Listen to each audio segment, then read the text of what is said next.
So over the weekend, we finally got the official trailer for Transformers Rise of the Beast, sequel to 2018's Bumblebee, which completely did away with the Michael Bay films and started us on a new path for Transformers as a live action franchise. Judging from the trailer, is it destined for the junk pile, or is it primed for success at launching a completely new trilogy of films? I don't know. What are your thoughts, Optimus Primal? Well, that's just prime. So we finally got the newest trailer, the official trailer of Rise of the Beast. It looks exciting. There's a lot of things going on and a lot of information that they dropped in that trailer. A lot of things that got me excited and a lot of things that got me worried too. As a longtime fan of Transformers and specifically Beast Wars, which I will stand by, is the height of Transformers. And yes, I'm saying that mostly because I'm stuck in the 90s.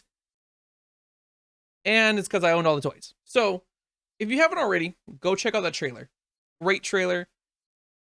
It's about 3 minutes long, has a lot of information, a lot of stuff showing off better examples of the Autobots, the Maximals, shows us the Terracons, and Unicron. The addition of Unicron was definitely a surprise to me because that's such a big villain to introduce in the first film of a trilogy. But it's definitely exciting to see an on-screen accurate adaptation, fingers crossed. It looked good on the trailer though, of Unicron. And looks to be a huge improvement over whatever Michael Bay was trying to set up in the previous films for Unicron. So I thought it was amazing. I don't know, Optimus, what did you think of the reveal? Well, that's just prime. Yeah, I thought so too. I wanted to hear more of the cast in the trailer. It is jam-packed with A-list celebrities out the wazoo. Ron Perlman as Optimus Primal, Michelle Yeoh as Air Razor, Peter Dinklage as Scourge, and of course, Peter Cullen returning as Optimus Prime. But I mean, we saw that coming. As long as he breathes, he will be Optimus Prime. I don't think you could replace him. And of course, this is the double-edged sword. This is my real issue. First, it's not really so much an issue, but observation in film today that I see a lot. The use of A-listers over quality voice actors. Transformers has a history of amazing voice actors in the animated series throughout its run. And I thought this would have been a great time to reach out to some of the Beast Wars voice actors to see if any of them would reprise their roles. But I can understand, it's been a long time for a lot of them. I don't even know if they even act anymore. And a lot of their voices might be a little too cartoony for this kind of grounded, darker take compared to the Beast Wars, which is disappointing but understandable. They were great then, and it might be just me being nostalgic, but I would have loved to see, I don't know, see Gary Chalk, Ian Corlett come back. It would be kind of disappointing if we didn't get at least some of that, but you know, that's fine. That's fine. I can live with that. And also, you know, it's understandable. The Netflix run of Transformers had some questionable Beast Wars voices that I'm not really fond of compared to the Beast Wars. They're like us. No! We're nothing like Nemesis. And there's another complaint. It's the lack of certain characters that I would have liked to see since they're introducing the Maximals. It feels like the Maximals are a side character piece thing versus like the main focus, which makes sense, I guess, since it's a Transformers movie. It's not a Beast Wars movie. But seeing the Maximals without Rat Trap is kind of a disappointment. I knew it, you traitor! You tried to scrap my pal! But I guess a wisecracking Bronx rat might have been a little too fun for the film, which, you know, but I digress. Again, they're going for a more grounded, serious take of the Maximals, so I think they wanted to like kind of reel that back in. And this is the first movie of a trilogy, so there is room to maybe bring in other Maximals as the series goes on. It's a great segue into villain choice. Now, of course, Unicron is, I'm assuming, going to be the big baddie of the film, which is cool. Feels like an endgame kind of villain, but I'm curious to see what they're going to do with him. Unicron's a great villain.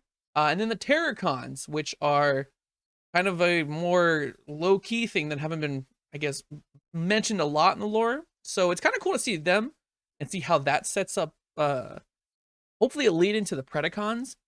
Like I said, as an intro to a trilogy, I'm assuming the Predacons will make an appearance because Megatron is absent from this film, and it feels strange to have a Transformers film without any type of Megatron. But if they're starting a trilogy, them slow rolling a Beast Wars style Megatron would be really great. Beast Wars Megatron is by far one of my favorite characterizations of anyone in the entire series. He is a totally different flavor of Megatron than the G1 original Megatron, and I hope for a hammy on-screen adaptation of Beast Wars Megatron. I would be floored if I got that. I am that which is, which was, and is yet to come. And you will know my name is Megatron when I lay my vengeance upon you. And of course, we need the Predacons for Waspinator. There can't be a Beast Wars movie without Waspinator. Waspinator, terrorize! Series does not include Waspinator at some point. I will be very disappointed.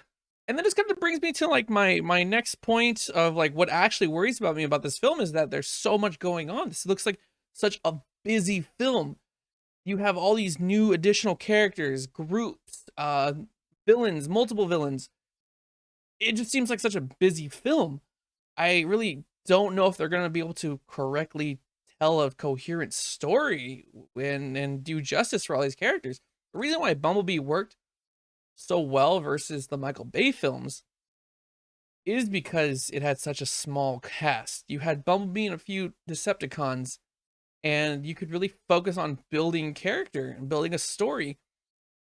And I'm cautious to say that they'll be able to do it well, but if they stick the landing on it, it'll be an amazing film.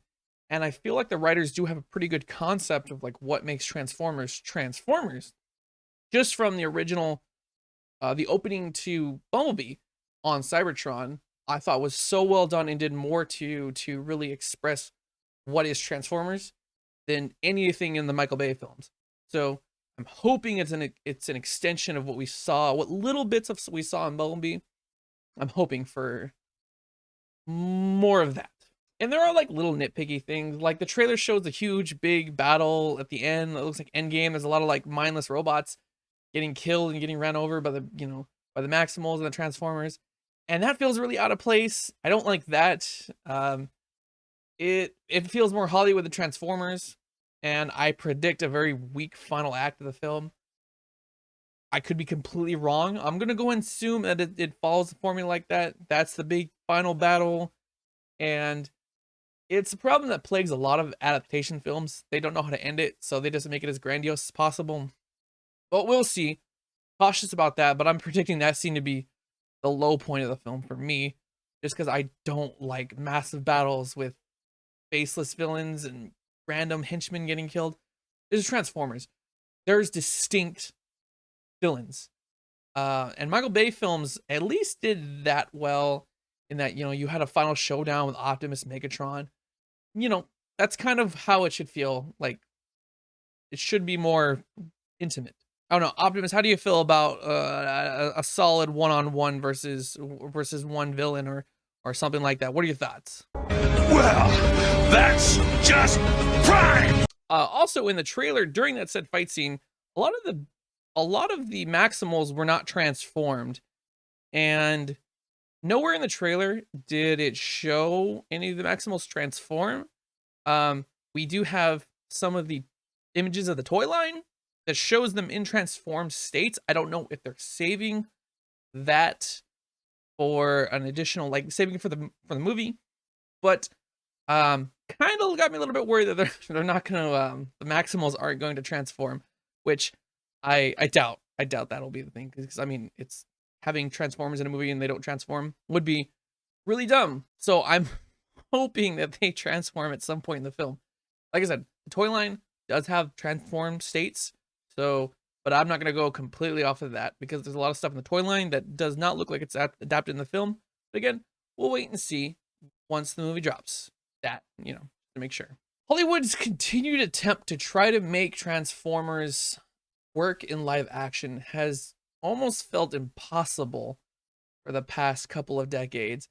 And honestly, up until Bumblebee came along, I have not thought that they could work as live action films. But Bumblebee proved me wrong, and I think that was a good first step in the right direction. And the addition of Beast Wars being kind of pushed into the franchise as well is them trying to maybe reach out a little bit deeper into the lore. Try to borrow things that could help really keep the franchise moving forward in the live action setting. That's both great nostalgia for some of the older people like me that enjoyed them from the 90s, and really introduce a lot of cool new things from the franchise to the younger audience. And that's, I think, the biggest takeaway after seeing this trailer. I just want it to be fun for younger audiences, because at the end of the day, this is just a movie franchise based on a franchise of cartoons to sell toys to kids. And that's okay, as long as it's fun. Doesn't have to be the deepest movie at the end of the day. Does not have to be poetic.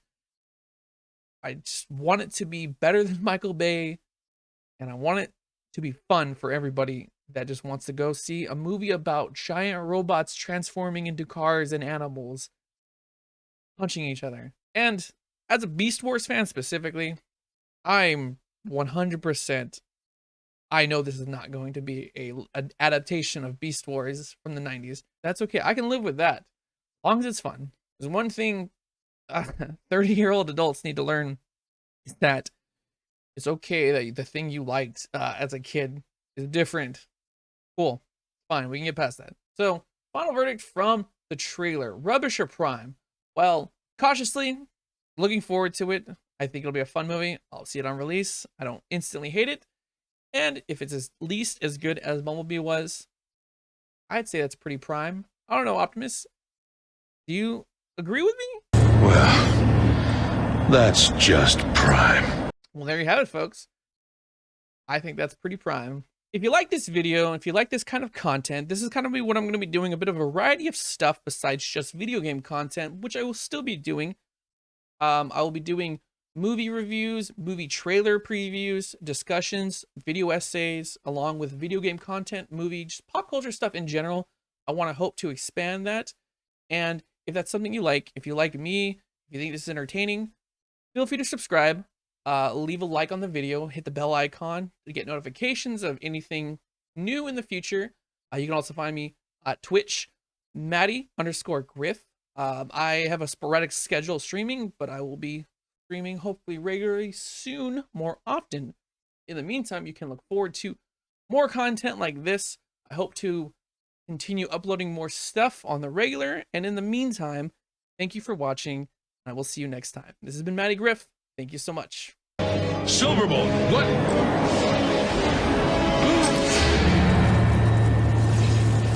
Well, that's just prime.